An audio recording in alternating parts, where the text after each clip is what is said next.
सुदामा चरित। सुदामा चरित नरोत्तम दास द्वारा लिखित सच्चे मित्र की सीख देने वाली श्रेष्ठतम कविता है। कृष्ण और सुदामा बचपन के मित्र थे। दोनों जब गुरु आश्रम में थे तो गुरु माता ने इन्हें चना देकर कहा कि जाओ, भूख लगे तो खा लेना और जंगल से लकड़ी ले आओ। यह लोग लकड़ी बीनने के लिए चल दिए। कृष्ण पेड़ पर चढ़कर जब लकड़ी तोड़ रहे थे तो सुदामा चने को अकेले ही खाने लगे। कृष्ण कटकटाने की आवाज सुनकर पूछते हैं, चना खा रहे हो क्या सुदामा? तो सुदामा कहते हैं कि ठंड के कारण दांत कटकटा रहे हैं। इसके बाद बड़े होने पर सुदामा का जीवन गरीबी और विपन्नता में बीतता है और कृष्ण द्वारका के राजा बन जाते हैं। तब सुदामा की पत्नी कहती है कि आपके मित्र राजा हैं, सहायता के लिए उनके पास जाओ। सुदामा जाते हैं। दोनों मित्र बड़े ही प्रेम से एक दूसरे के गले मिलते हैं।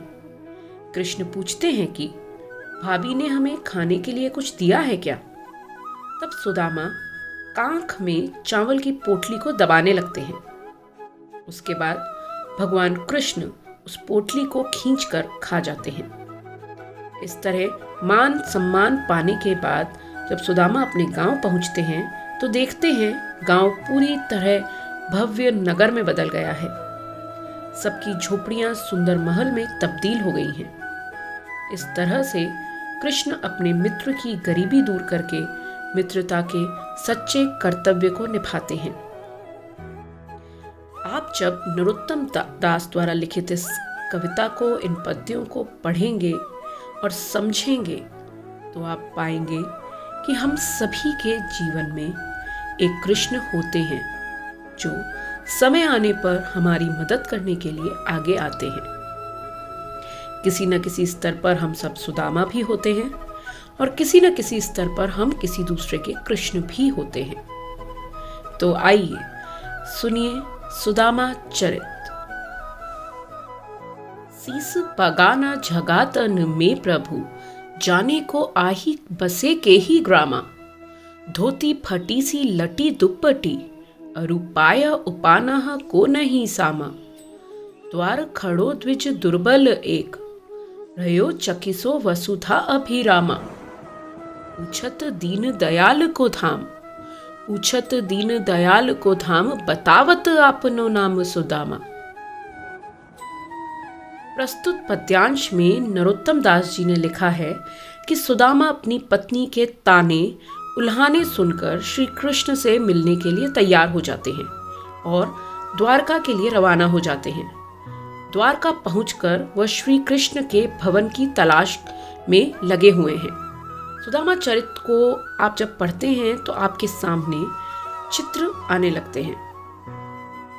देखिए, द्वारपाल आकर श्री कृष्ण से कहता है कि हे प्रभु, पता नहीं कौन व्यक्ति है, किस गांव से आया है। उसके सर पे न तो पगड़ी है न ही शरीर पर कुर्ता है। उसकी धोती भी फटी हुई है और वह गंदा सा दुशाला ओढ़े हुए है और उसके पैर में जूते भी नहीं हैं। दरवाजे पर खड़ा वह दुर्बल ब्राह्मण आश्चर्यचकित होकर कभी जमीन को देखता है तो कभी आपके महल को देखता है। वह अपना नाम सुदामा बता रहा है और आपके निवास स्थान के बारे में बार बार पूछ रहा है। ऐसे बेहाल बेवाइन सुन, पग कंटक जाल लगे पुनि जोय। हाय महादुख पायो सखा, तुम आए इतेना किते दिन खोए। देखी सुदामा की दीन दशा, करुणा करी के करुणा निधि रोए। पानी परात को हाथ छुयो नहीं, नैनन के जल सू पग धोए। इस पद्यांश में लेखक नरोत्तम दास ने सुदामा की करुण और दयनीय दशा के प्रति कृष्ण के भावनात्मक प्रेम को व्यक्त किया है। जैसे ही कृष्ण सुदामा के बारे में सुनते हैं, वे द्वार की तरफ दौड़ पड़ते हैं और सुदामा को महल में लेकर आते हैं। सुदामा के पैरों में बिवाइयां पड़ी हुई थीं। कृष्ण ने उनके पैरों से कांटे निकाले। कृष्ण ने सुदामा की दीनहीन दशा को देखकर कहा कि हे मित्र, तुमने बहुत कष्ट सहे। इतने दिनों तक तुम कहाँ थे? मेरे पास पहले ही क्यों नहीं आए? कवि कहते हैं कि सुदामा से बातें करते करते प्रभु कृष्ण उनकी दीनहीन हालत पर करुणा से भर गए।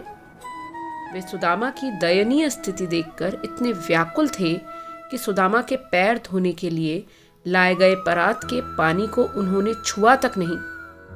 कृष्ण के इतने आंसू बहे कि उनसे ही सुदामा के पैर धुल गए। पूछू भाभी हमको दियो, सो तुम काहे न देत? चापी पोटरी कांख में रहे कहो के ही हेतु। आगे चना गुरु मातु देते, लय तुम चाबी हमें नहीं दीने। श्याम कहो मुस्काय सुदामसु, चोरी की बान में हौचु प्रवीणे।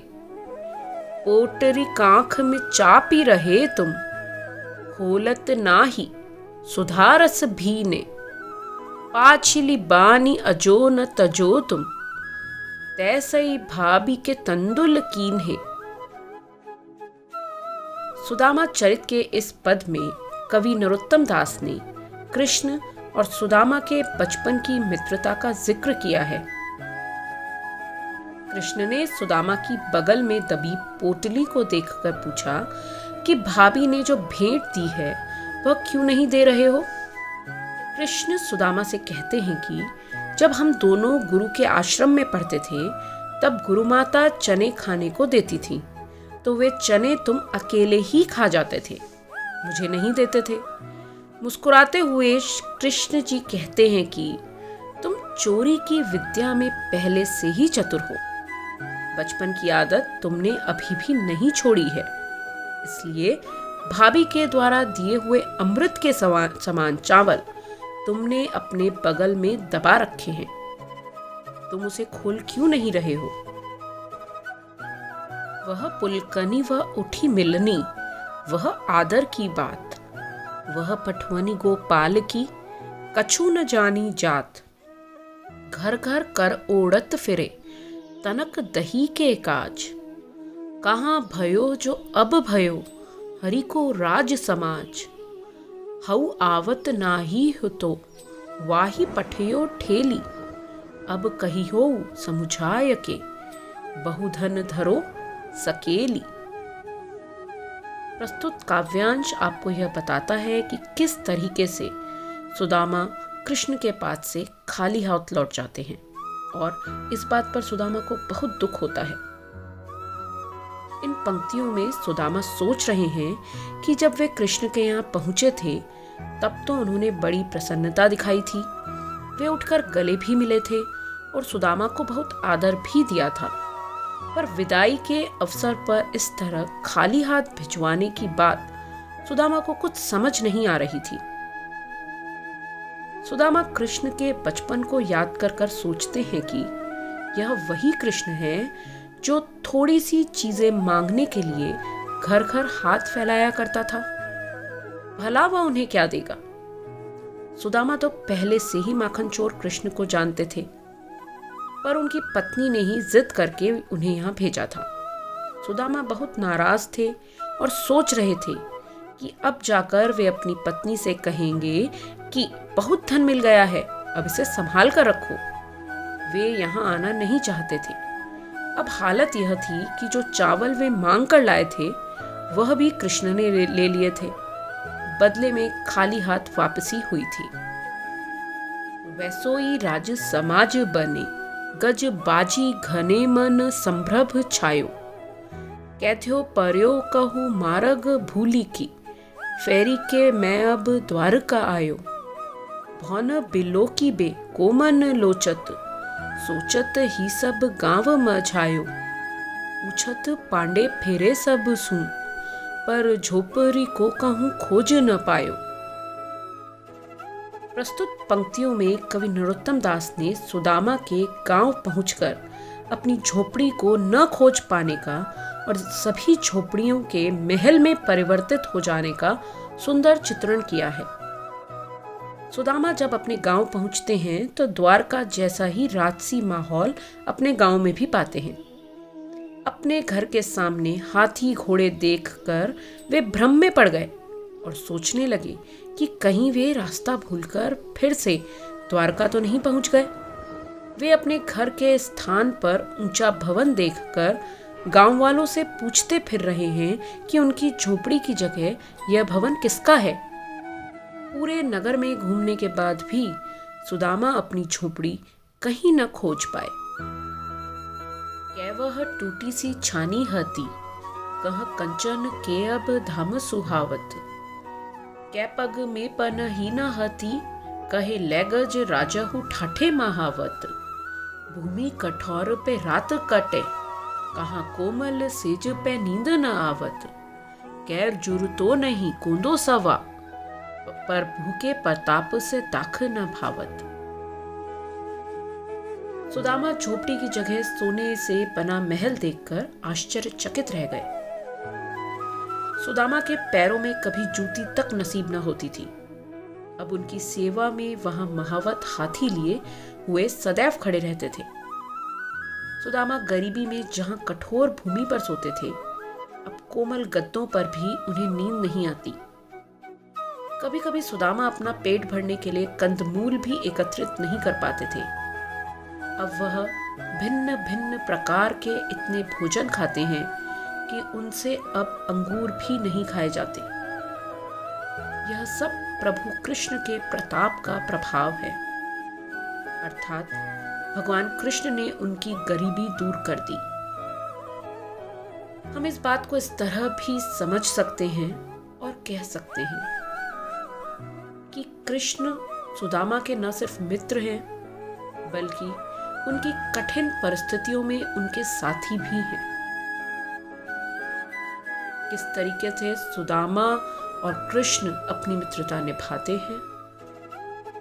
सुदामा को लगता है कि कृष्ण उनका साथ नहीं दे रहे, जैसा हमें भी लगता है कि हमारा मित्र ने हमारा साथ नहीं दिया।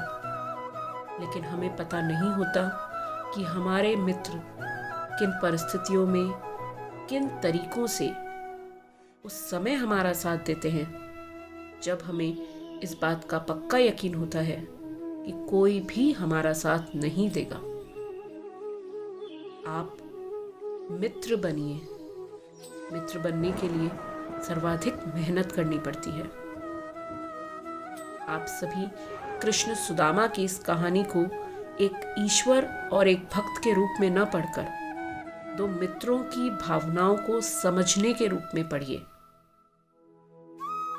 और यह जानने की कोशिश करिए कि किस प्रकार से नरोत्तम दास जैसे कवि ने अपनी बात को बेहद लयात्मक रूप से एक ऐसे काव्य में पिरोया है जो काव्य कृष्ण भक्ति शाखा के लोगों के लिए एक धार्मिक पुस्तक बन गया है। कृष्ण सुदामा की मित्रता को सुनने के लिए आप सभी का हार्दिक आभार।